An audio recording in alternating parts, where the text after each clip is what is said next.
ചെയ്യുന്നത് സൂർദാസിന്റെ രണ്ടാമത്തെ പദമായ ഹേ കാൻഹ് എന്നാണ്. ഹേ കാൻഹ്, കാൻഹ് എന്ന് വെച്ചാൽ അതിന്റെ അർത്ഥം കൃഷ്ണൻ ആണ്. കൃഷ്ണന്റെ മറ്റൊരു പേരാണ് കാൻഹ് എന്ന് പറയുന്നത്. അപ്പൊ നമ്മൾ കഴിഞ്ഞ ക്ലാസ്സില് സൂർദാസിന്റെ വാത്സല്യ വർണ്ണന നമ്മൾ കണ്ടു. അപ്പോൾ ഈ രണ്ടാമത്തെ പദം ഹേ കാൻഹില് നമ്മൾ കാണുന്ന ശ്രീകൃഷ്ണന്റെ കൗമാര പ്രായത്തിലുള്ള അദ്ദേഹത്തിന്റെ ഗോപികമാരോട് ഒത്തുള്ള അദ്ദേഹത്തിന്റെ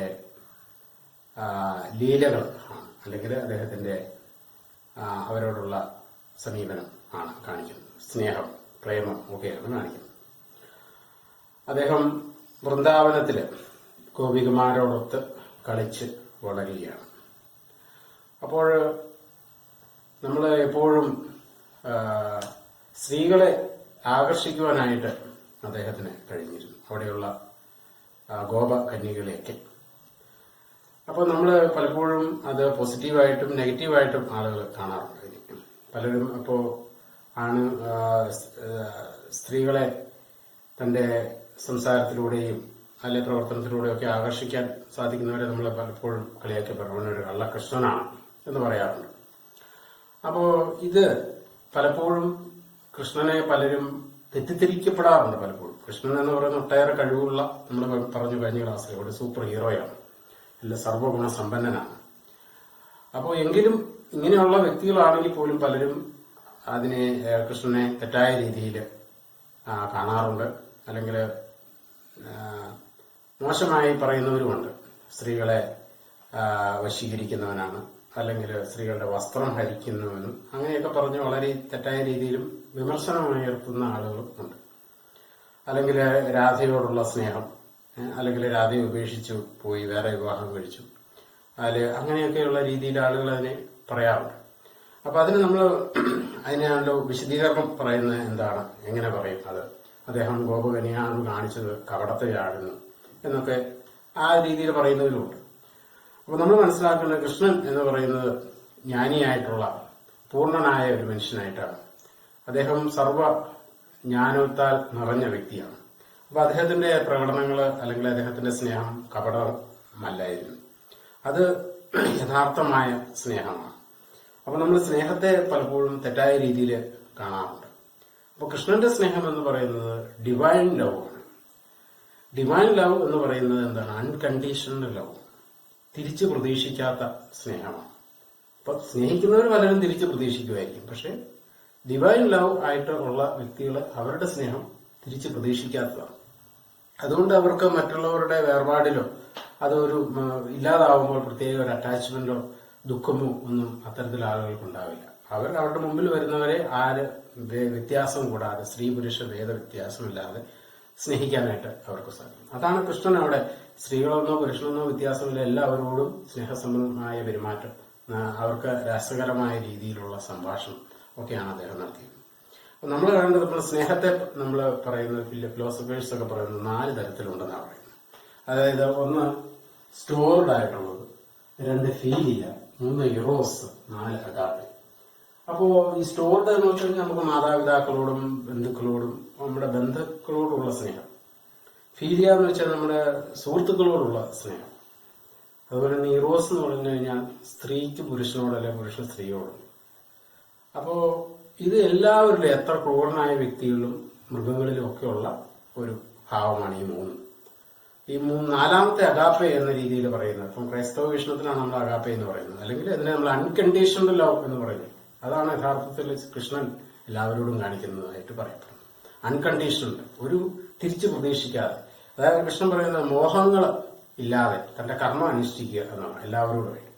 അപ്പൊ ഈ കൃഷ്ണന്റെ പ്രവർത്തനത്തെ അല്ലെങ്കിൽ അദ്ദേഹത്തിന്റെ ചെയ്തികൾ അദ്ദേഹം ഒരു കളിയാണ് അദ്ദേഹം എല്ലാത്തോടും രസകരമായ ജീവിതത്തെ കൂടുതൽ ആസ്വാദികരമാക്കുവാണ് അദ്ദേഹം ചെയ്യുന്നത്.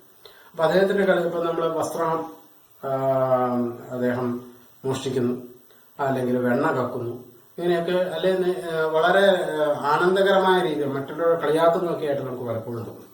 തന്റെ ബുദ്ധി സാമർത്ഥ്യം ഉപയോഗിച്ച് പലപ്പോഴും ദുര്യോധനെ കളിപ്പിക്കാറുണ്ട്. മറ്റു പലരെയും അദ്ദേഹം അങ്ങനെ കബളിപ്പിക്കുന്നതായിട്ടും ഒളിച്ചോടുന്നതായിട്ടും മറ്റുള്ളവരെ മായയിൽ ഭ്രമത്തിൽ ആഴ്ത്തുന്നതൊക്കെ ആയിട്ട് നമ്മൾ കാണാറുണ്ട്. അപ്പൊ അതിനെ അദ്ദേഹം അത് പറയുന്നത്, അതിനെ വിശദീകരിക്കുന്നത് അദ്ദേഹത്തിന്റെ കളികളാണ്. കളികൾ എന്ന് പറയുന്നത് അദ്ദേഹം ശ്രീകൃഷ്ണന്റെ പ്രവർത്തനങ്ങളെ നമ്മൾ ലീല എന്നാണ് പറയുന്നത്. ലീല ലീല എന്ന് വെച്ചാൽ അതിന്റെ അർത്ഥം എന്താ? നമ്മൾ സാധാരണ ലീല എന്ന് വെച്ചാൽ കളികൾ ആണ്.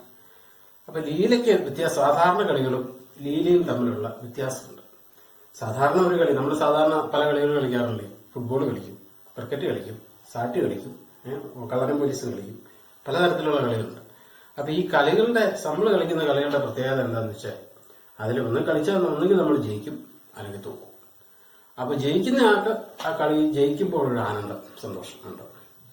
അതേസമയം തോക്കുന്നവർക്ക് വലിയ നിരാശയും വിഷമവും ഉണ്ടാവും. അപ്പൊ വീണ്ടും കളിക്കുമ്പോൾ ചിലപ്പോൾ വീണ്ടും വിജയം വരും. അപ്പൊ അത് ജയപരാജയങ്ങള് നമ്മുടെ സന്തോഷവും സങ്കടവും ഇങ്ങനെ ഒരു മലയും കുന്നും ഒരു ഇറക്കവും പോലെ ഇതിങ്ങനെ ഫ്ലക്ച്വേറ്റ് ചെയ്തുകൊണ്ടിരിക്കും എന്നുള്ളതാണ്.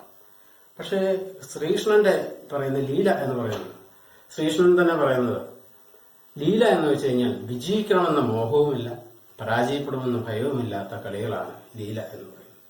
അത് വിജയിക്കണമെന്ന മോഹവുമില്ല, പരാജയപ്പെടുമെന്ന ഭയവുമില്ല. അതുപോലെ കൃഷ്ണനെ പറയുന്നുണ്ട് പക്ഷപാതിയാണ് എന്ന് പറയും. കൃഷ്ണൻ ഞാൻ ധർമ്മത്തിന്റെ ഭാഗത്താണ് നിൽക്കുന്നത്. അപ്പൊ പറയുന്നത് ഈ പാണ്ഡവരുടെ ഭാഗത്തല്ലേ നിൽക്കുന്നത്, അപ്പൊ അതൊരു പക്ഷപാതമല്ലേ എന്ന് അദ്ദേഹത്തോട് ആ സമയത്ത് ചോദിക്കുന്നുണ്ട് മഹാഭാരതത്തിൽ. അപ്പൊ അദ്ദേഹം അതിന് പറഞ്ഞു ഞാൻ ഒരു പക്ഷത്തുമല്ല, ദുര്യോധനന്റെ പക്ഷത്തുമല്ല, അല്ലെങ്കിൽ യുധിഷ്ഠിരന്റെ പക്ഷത്തുമല്ല. ഞാൻ ആരുടെ പക്ഷത്താണ്? ധർമ്മത്തിന്റെ പക്ഷത്താണ്. വിജയിക്കണമെന്ന മോഹവുമില്ല, പരാജയപ്പെടുമെന്ന ഭയവുമില്ലാതെ തന്റെ കർമ്മം മാത്രം ചെയ്യുന്ന എന്നൊരവസ്ഥ. അതാണ് കൃഷ്ണൻ തന്റെ ജീവിതത്തിലുടനീളം കാണിച്ചു തന്നിട്ടുള്ളത്. അപ്പൊ നമുക്ക് കൃഷ്ണന്റെ ആ വൃന്ദാവനത്തില് അദ്ദേഹം നടത്തിയ അദ്ദേഹത്തിന്റെ ജീവിതത്തെ സൂർദാസ് വളരെ മനോഹരമായി വർണ്ണിച്ചിരിക്കുകയാണ്. അപ്പൊ നമുക്കതിന്റെ ആ പദങ്ങളിലേക്ക് ഒന്ന് പോകാം. ഞാൻ ഒന്ന് പാടാൻ ശ്രമിക്കാം.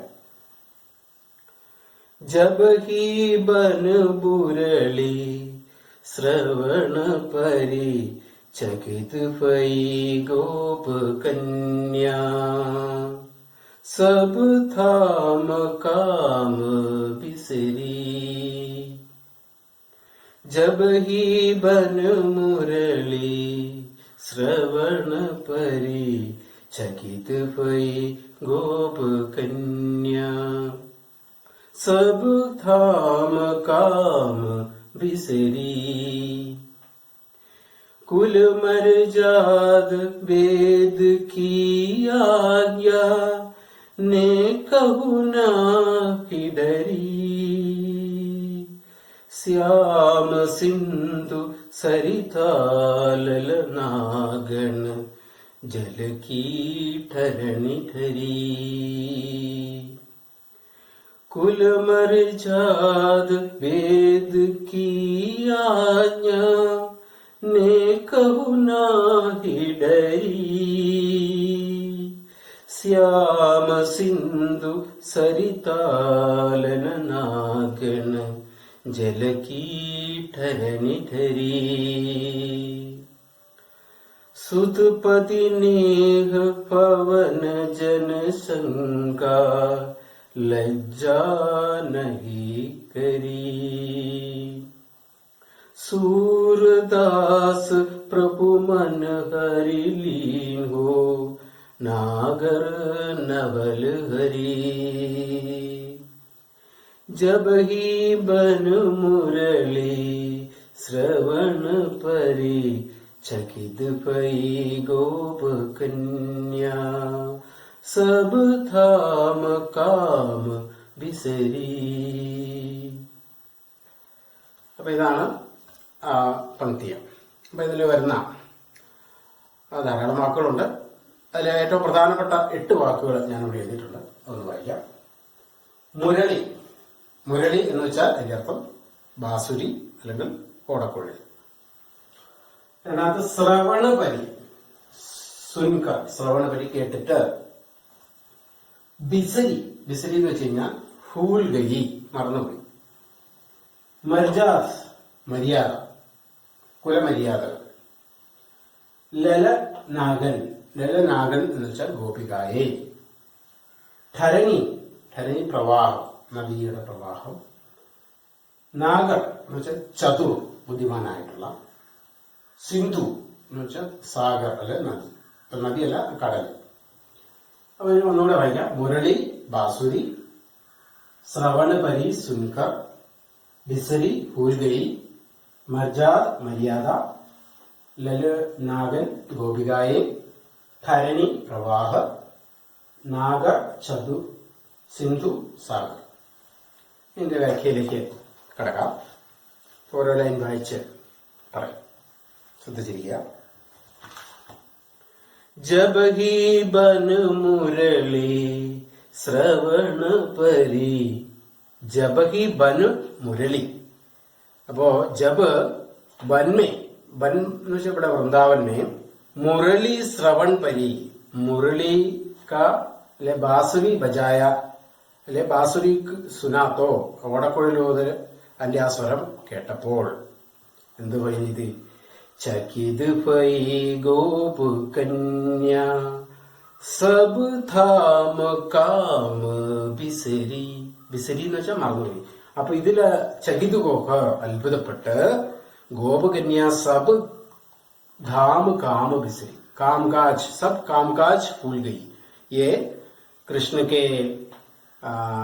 बांसुरी बजाते हुए अले बांसुरी को सुनकर सब काम धाम भूल गई. അപ്പൊ കൃഷ്ണന്റെ ഓടക്കുഴലില് ഊതുന്നത് കേട്ടപ്പോൾ ഗോപകന്യകൾ അതിൽ അത്ഭുതപ്പെട്ട് എല്ലാ ജോലികളും മറന്ന്, അവർക്ക് ചെയ്യേണ്ടതായിട്ടുള്ള വർക്കുകളെല്ലാം അവർ മറന്ന് ഇതിൽ മുഴുകി നിൽക്കുന്നു. കൃഷ്ണന്റെ ഈ ഓടക്കുഴൽ ഊതല് കേട്ട് അത്ഭുതപ്പെട്ട് ഇങ്ങനെ നിൽക്കുകയാണ്. ഒന്നുകൂടെ വായിക്കാം. ജബ് ഹി ബൻ മുരളി ശ്രവണ പരി ചകിത് ഭൈ ഗോപ കന്യ സബ് ധാമ കാമ ബിസരി. എല്ലാ കാര്യങ്ങളും മറന്നുപോയി. ഓടക്കുഴല്, ഈ വനത്തിലെ വൃന്ദാവനത്തിലെ ഓടക്കുഴല് ആ സ്വരം കേട്ടപ്പോൾ ഗോപികമാർ അത്ഭുതപ്പെട്ട് എല്ലാ ജോലികളും മറന്ന് അതിൽ മുഴുകി നിൽക്കുന്നു. കുലമർജാദ് വേദ് കീ ആജ്ഞ നേ കബൂ നാഹി ഡരി. കുലമര്യാദ, അപ്പോ കുല അല്ലെങ്കിൽ തങ്ങളുടെ കുടുംബ പാരമ്പര്യം അനുസരിച്ച്, സാധാരണഗതിയിൽ ഹിന്ദു അല്ലെങ്കിൽ നമ്മുടെ ഒരു ഇന്ത്യൻ ഭാരതീയ സങ്കല്പം അനുസരിച്ച് കുടുംബത്തിൽ പറഞ്ഞ സ്ത്രീകള് മറ്റൊരു പുരുഷന്റെ അല്ലെങ്കിൽ ഒരു ഓടക്കുഴലൊക്കെ അല്ലെങ്കിൽ എന്തെങ്കിലും ശബ്ദം ഉണ്ടാക്കുന്നത് കേട്ട് അത് ശ്രദ്ധിച്ചിരിക്കുന്നത് ഒരു കുടുംബിനിയായ സ്ത്രീകൾക്ക് യോജിച്ചതായി കരുതുന്നില്ല. അപ്പൊ അതുകൊണ്ടാണ് ഇവിടെ പറയുന്നത് കുലമര്യാദ വേദിക്ക് ആജ്ഞ. വേദം പറയുന്ന അനുശാസൻ അല്ലെങ്കിൽ ആ കൽപ്പനകൾ അല്ലെങ്കിൽ അച്ചടക്കത്തോടെ ജീവിക്കേണ്ടതായ മാർഗങ്ങളൊക്കെ വേദങ്ങൾ നമുക്ക് പറഞ്ഞു തരുന്നു. ഒരു ഉത്തമയായ സ്ത്രീ എങ്ങനെയൊക്കെ പെരുമാറണം എന്നൊക്കെയുള്ള നിയമങ്ങളും ഉണ്ട്. അപ്പൊ ആ വേദങ്ങളിലൂടെയും മറ്റ് അതിന്റെ വ്യാഖ്യാനങ്ങളിലൂടെയൊക്കെ ഗുരുക്കന്മാർ നൽകിയിട്ടുണ്ട്. അപ്പൊ അത് എല്ലാം മറന്ന്, അപ്പൊ അതുള്ള നിയമങ്ങൾ ലംഘിച്ചു കഴിഞ്ഞാൽ അതിൻ്റെതായ ശിക്ഷകളൊക്കെ അക്കാലത്തുണ്ട്. അപ്പൊ അതിനെയൊക്കെ മറന്ന് അവര് അതിനെ കുറിച്ച് ഒരു ഭയവും നേക്കഹു നഹിഡരി, അതിനെക്കുറിച്ചുള്ള ഒരു ഭയവും കൂടാതെ മറ്റുള്ളവർ എന്ത് ചിന്തിക്കും എന്ന് പോലും ചിന്തിക്കാതെ അല്ലെങ്കിൽ അങ്ങനെയുള്ള ചിന്തകളൊന്നും വരാതെ അവര് കൃഷ്ണന്റെ ഈ ഓടക്കുഴൽ നാദത്തിൽ ലയിച്ചു നിൽക്കുകയാണ്. ഇനി അടുത്ത ലൈൻസ്. ശ്യാമ സിന്ധു സരിതാലന നാഗൻ ജലകീ ഠരണി ഠരി സുതപതി നേഹ പവന ജന സംകാ ലജ്ജാ നഹി കരി. അപ്പൊ देखिए, ശ്യാമ സിന്ധു സരിതാലന നാഗൻ, ലലനാഗൻ, ലലനാഗൻ എന്ന് പറഞ്ഞ ഗോപകന്യകള് എന്ന് എങ്ങനെയാണ് അവര് ഒഴുകിയത്? അവർ ഈ ഓടക്കുഴൽനാദം കേട്ടപ്പോൾ ഒഴുകി വരിക അല്ലെ ഓടി വരികയാണ്. എങ്ങനെ? ശ്യാമ സിന്ധു സരിതാമേ, സരിത കീത്തരകൾ എന്താണ്? കറുത്ത ആ കടലിലേക്ക് നദികള്, സരിത നദികള് എങ്ങനെയാണോ ഒഴുകി ചെന്ന് ചേരുന്നത്, നദികള് ഇങ്ങനെ നിരന്തരം ഒഴുകിക്കൊണ്ടിരിക്കുകയാണ്. അത് അവസാനം എത്തിച്ചേരുന്നത് കടലിലേക്കാണ്. അപ്പൊ ഇവിടെ കടലായിട്ട് ഉപയോഗിച്ചിരിക്കുന്നത് കൃഷ്ണനെയാണ്. കൃഷ്ണനാകുന്ന ആ കടലിലേക്ക് ഗോപികമാരാകുന്ന നദികള് ഒഴുകി എത്തുകയാണ് എന്നാണ്. ജലക്കി ഠരണി ഠരി ജലക്കി ഠരണി ജലക്കി പ്രവാഹി തരഹ്. അപ്പൊ ജലത്തിന്റെ പ്രവാഹം പോലെ ഓടി അണയുകയാണ് ഗോപസ്ത്രീകള് ഈ കൃഷ്ണന്റെ അടുത്തേക്ക്. സുതുപതി നേഹ പവന ജനസംഗ ലജ്ജാനഹി കരി. അപ്പൊ അവർക്ക് ഈ ഓടി വരുന്ന ഗോപികമാർക്ക് അവർക്ക് പുത്രനുണ്ട്, ഭർത്താവുണ്ട്, അതുപോലെ തന്നെ ഭവൻ വീടുണ്ട്. അപ്പൊ ഇതേക്കുറിച്ചുള്ള ചിന്തയൊന്നും കൂടാതെ അവർക്ക് അതിനൊരു ലജ്ജയോ നാണമൊന്നും തോന്നാതെ അവർക്ക് യാതൊരു ഇത്തരത്തിലുള്ള ചിന്തകളൊന്നും അവർക്ക് ഉണ്ടാകുന്നില്ല. അവരുടെ മക്കളെ കുറിച്ചോ ഭർത്താവിനെ കുറിച്ചോ കുടുംബത്തെ കുറിച്ചോ ഒന്നും ചിന്തിക്കാതെ അവരെല്ലാം മറന്ന് കൃഷ്ണന്റെ ഈ ഓടക്കുഴൽ നാദം കേട്ട് കടലിലേക്ക് നദികൾ ഒഴുകുന്നത് പോലെ ഓടി അണയുകയാണ് എന്നാണ് പറയുന്നത്. അപ്പൊ എത്രത്തോളം വലിയ ഒരു ആകർഷണീയതയാണ് കൃഷ്ണന്റെ ആ ഓടക്കുഴൽ നാദത്തിന് എന്നാണ് ഇവിടെ ഈ സൂർദാസ് ഈ വർണ്ണനയിലൂടെ വിവക്ഷിക്കുന്നത്. സൂർദാസ് പ്രഭു മനഹരി ലീൻ ഹോ നാഗർ നവൽ ഹരി. അപ്പൊ ഇങ്ങനെ ഓടി വരുന്ന ഈ ഗോപസ്ത്രീകളെ എങ്ങനെയാണ് പ്രഭു ഇവിടെ കൃഷ്ണൻ എങ്ങനെ ചെയ്തു? ഹരി ലീൻ ഹോ. അവരിങ്ങനെ ഓടി വരണമെങ്കിൽ എന്താണ്, അവർക്ക് എന്തെങ്കിലും അതുകൊണ്ടൊരു നേട്ടം ഉണ്ടാവണമല്ലോ, അങ്ങനെ അല്ലാതെ ആരും വരത്തില്ലല്ലോ. അപ്പൊ അങ്ങനെ വരുന്നവരുടെ എല്ലാം ഹരി ലീൻ ഹോ, അത് അവരുടെ ഹൃദയത്തെ ഹരൺ ചെയ്യുകയാണ്, കട്ടെടുക്കുകയാണ്, അല്ലെങ്കിൽ കവർന്നെടുക്കുകയാണ് കൃഷ്ണൻ. എങ്ങനെയാണ് ഒരു സ്ത്രീയുടെ ഹൃദയത്തെ കവർന്നെടുക്കുന്നത്, ഒരു സ്ത്രീയുടെ മനസ്സിനെ സ്വാധീനിക്കുന്നത് എങ്ങനെയാണ് എന്നാണ്. പല ആളുകളും അല്ലെ പുരുഷന്മാരായിട്ടോ അല്ലെ ആൺകുട്ടികളൊക്കെ പലപ്പോഴും എങ്ങനെയാണ് ഒരു സ്ത്രീകളെ അവർക്ക് ആഗ്രഹിക്കുന്ന അവരിഷ്ടപ്പെടുന്ന സ്ത്രീകളെ ആകർഷിക്കാൻ വേണ്ടി പല രീതിയിലുള്ള ടെക്നിക്കുകളും പലരും പല രീതിയിൽ പല മാർഗങ്ങൾ ചെയ്യും. വേഷവിധാനത്തിലും അല്ലെങ്കിൽ ഹെയർ സ്റ്റൈലും അല്ലെങ്കിൽ സംസാരത്തിലോ അല്ലെങ്കിൽ പല രീതിയിൽ നോക്കുന്നുണ്ട്. അപ്പൊ കൃഷ്ണൻ എങ്ങനെയാണ് ചെയ്തതെന്നാണ്, അതാണ് നമുക്ക് മോഡലാക്കാൻ പറ്റുന്നത്. എങ്ങനെയാണ് കൃഷ്ണൻ എങ്ങനെയാണ് സ്ത്രീകളെ അല്ലെങ്കിൽ എങ്ങനെയാണ് അവരെ സന്തോഷിപ്പിച്ചിരുന്നത്. നാഗര നവൽ ഹരി നാഗൽ. അപ്പോ സമർത്ഥനായ ഈ കൃഷ്ണൻ വളരെ ബുദ്ധിമാനാണ്. എങ്ങനെയാണ് ഓരോ ദിവസവും എങ്ങനെയാണ് പുതിയ എന്തെങ്കിലും പുതുമ വേണം. അല്ലെ ഒരേ കാര്യം ഇപ്പൊ ഒരാൾ ഒരു തമാശ പറഞ്ഞ് ചിരിച്ചു, വീണ്ടും അതേ തമാശ തന്നെ വീണ്ടും പറഞ്ഞാലോ പിന്നെ നാളെ അത് ആവർത്തിച്ചാൽ അത് തമാശല്ല, അത് നമുക്ക് അരോചകമായി തോന്നും. അപ്പോൾ ഓരോ ദിവസവും പുതിയ കാര്യങ്ങൾ എന്തെങ്കിലും പറയണം, മറ്റുള്ളവർക്ക് പുതുമ തോന്നുന്ന കാര്യങ്ങൾ പറയണം, സംസാരിക്കണം, രസകരമായി സംസാരിക്കണം, അതിന് പുതുമയുണ്ടാകണം. അപ്പൊ അങ്ങനെ പുതിയ കാര്യങ്ങൾ മറ്റുള്ളവർക്ക് പുതുമ തോന്നുന്ന കാര്യങ്ങൾ പറഞ്ഞാണ് അവരുടെ മനസ്സിനെ കൃഷ്ണൻ സ്വാധീനിച്ചത് അല്ലെങ്കിൽ കവർന്നെടുത്തത്. അപ്പൊ അങ്ങനെയാണ് സ്ത്രീകളുടെ മനസ്സിൽ കൃഷ്ണൻ ഇടം നേടിയിരിക്കുന്നത്. പുതിയ കാര്യങ്ങൾ പറഞ്ഞുകൊണ്ട്. അപ്പോൾ ഒന്ന് പറയുന്നതല്ല വീണ്ടും പറയുക, അല്ലെങ്കിൽ ആവർത്തന വ്യവസ്ഥതയില്ലാതെ അപ്പോൾ വീണ്ടും പുതിയതാക്കാൻ താല്പര്യം തോന്നും. അങ്ങനെയാണ്. അപ്പൊ ഒന്നുകൂടെ ഒന്ന് വായിക്കാം ആദ്യം മുതൽ. ജബ് ഹി ബൻ മുരളി ശ്രവണ പരി ചകിത് ഭൈ ഗോപ കന്യാ സബ് കധാം കാം ബിസരി कुल मर्जाद वेद की आज्ञा ने कहु नाही डरी श्याम सिंधु सरितालन नागन जल की ठरनी ठरी सुधपति नेह पवन जन संका लज्जा नहीं करी सूरदास प्रभु मन हरि लीन हो नागर नवल हरी. നമുക്ക് ഇതില് ഈ ഭാഗത്തുനിന്ന് നമുക്ക് ചോദിക്കാവുന്ന വൺ വേർഡ് ചോദ്യങ്ങളൊന്ന് പരിചയപ്പെടാം.